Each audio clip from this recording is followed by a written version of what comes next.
بسم اللہ الرحمن الرحیم۔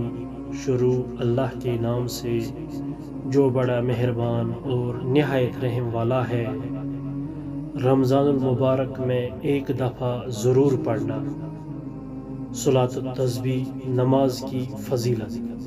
آپ صلی اللہ علیہ وسلم نے حضرت عباس اور حضرت جعفر بن ابی طالب رضی اللہ تعالی عنہما کو یہ نماز بڑی تاکید کے بعد بطور تحفہ سکھائی تھی، جو بہت سارے گناہوں کی معافی کا ذریعہ ہے۔ اس لیے سال بھر کے اوقات میں عموماً اور رمضان کی مبارک راتوں میں خصوصاً اس نماز کا اہتمام کرنا چاہیے۔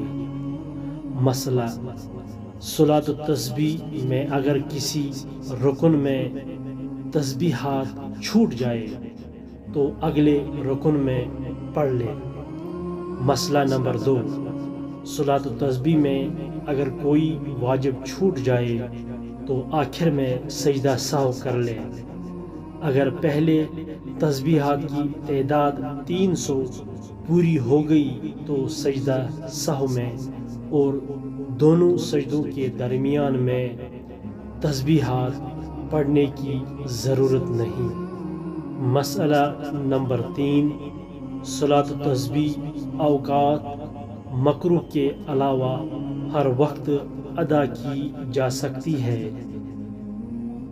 اگر آپ کو ہماری یہ بات پسند آئی تو ہماری اس یوٹیوب چینل کو سبسکرائب کر دے، لائک کر دے اور اس ویڈیو کو زیادہ سے زیادہ شیئر کر دے۔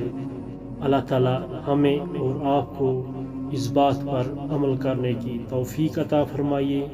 آمین یا رب العالمین۔